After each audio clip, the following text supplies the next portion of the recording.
Hey everyone, it's Stacey. Welcome to my channel. If you're new here, don't forget to subscribe for more faith-based content like this video. And in today's video, I'll be doing What Does the Bible Say to Young People Part 2. I did Part 1 quite a while ago, and I'll link that up at the top if you haven't watched that, because it'll just make much more sense if you watch that part first. So before we did speech, conduct and love, and today we will be doing faith and purity. So without further ado, let's just get straight into the video. So just in case you've forgotten the verse we did it on, it was 1 Timothy 4 verse 12, which says, "Don't let anyone look down on you because you are young, but set an example for the believers in speech, conduct, love, faith and purity." So today we are going to be looking at faith and purity. So the first thing that I put for faith was surrendering, because by surrendering I'm basically telling God that we trust that He is in control and that we're just giving everything over to Him. Because sometimes you can give some parts of our life to God and then just keep some parts of ourselves to handle.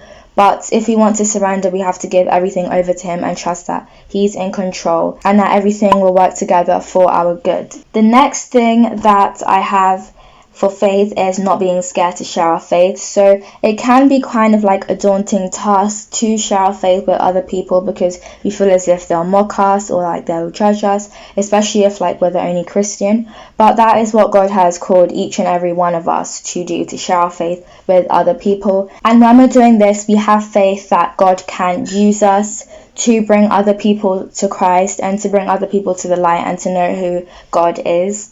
The next thing I put for faith is trusting God for the impossible, and sometimes it can be really hard to do this because we're scared to trust God and we're scared to put our hope in Him for things that seem impossible. But with God, all things are possible, and we know that He can make a way. So if you just trust God for the impossible, that's having faith that He will make a way, and that He is in control, and that if it's His will, that He will allow that to happen. The next thing I put was doing our daily devotionals. So by spending time with God every day, by reading our Bible every day, then we have faith that God will use us during our quiet time and that He will speak to us and that what we're doing is not just going in vain. The next thing I put is not worrying, because by worrying we're basically telling God that He's not capable of solving our situation. So instead we just worry. And I used to struggle with this a lot. I would pray over something and say, "God, please help me with this and this and this," but then afterwards I'll just go and then I'll worry and worry. And by that I was basically telling God that although I've given everything over to Him, I still don't trust that He can make a way. And one time I lost my earbuds, and then I prayed and I was like, "God, please can you help me find this, because this is expensive and I need it." So instead of just worrying like I would normally have done, I had that temptation to worry, and sometimes I have thoughts coming into my head like, "Stacey, you should be worrying about this is expensive." But I learned to hold on to God and not to worry, and eventually I did find it. So by not worrying, basically telling God that He can solve our situation, that He is capable. The next section that we have is purity. So the first thing that I put for purity is thinking good thoughts. So by this I mean thinking good things and thinking things that please God.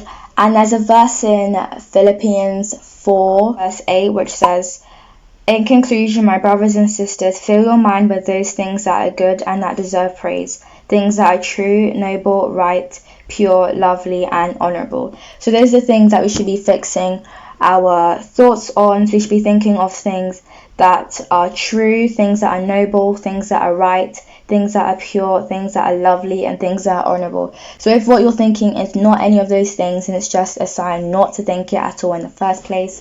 So we should be thinking good thoughts and things that please God. So the next thing that I put is watching good things. So we shouldn't be watching things that don't glorify God. So if you're watching something that when someone comes in, then you're hiding it from them, or you're watching something that you yourself know isn't pleasing to God, then you just shouldn't watch it in the first place, because by this we're contaminating ourselves and we're not being pure. The next thing that I put was taking advice from good people, because if you're taking advice from people whose lifestyle isn't very godly, then that's just the worst thing, because obviously they're not going to give you godly advice.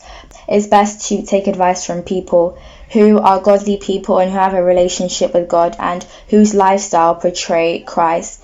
The next thing that I put was modesty, because by being modest, we're being pure. So a quote that I found about modesty that I really like said, modesty isn't about hiding your body, but it's about revealing your dignity. Yeah, so by being modest, you are wearing clothes that aren't too revealing, aren't too tight, and stuff that portray Christ. So yeah, that is all of the things for faith and for purity. But now that we've done all of that, how can we apply all of this to our lives? So the first thing that you can do is be an example for other people to follow. So be an example for non-believers to follow, so that from you they will see Christ. And the next thing you can do is don't follow the crowd. So don't follow what everyone else is doing. Don't try and be like everyone else, because we are called to be set apart.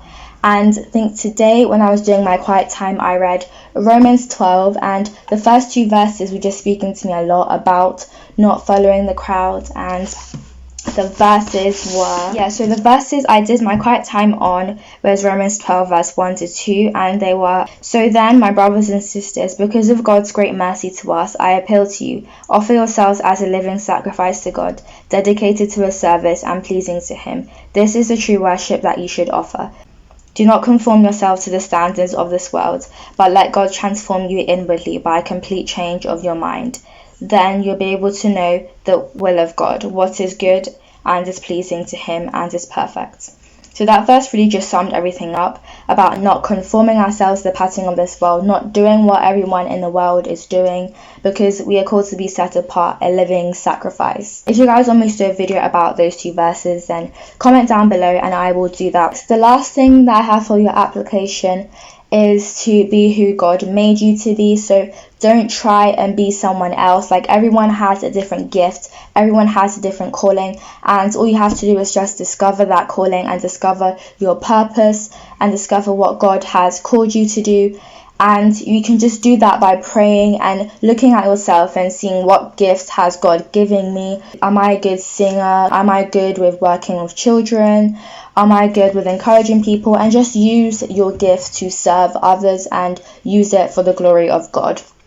So just be who God made you to be, and don't try and be like someone else. So before I end the video, I just wanted to say that I've created a free PDF copies that you guys can download. There's a link in the description, and basically it's just all the points that we've been through, and then a place for you to write, and then 2 questions as kind of like prompts, and then at the end there's a place for you to see if you've progressed through using this worksheet. And I really hope it helps you, because I know it's helped me a lot.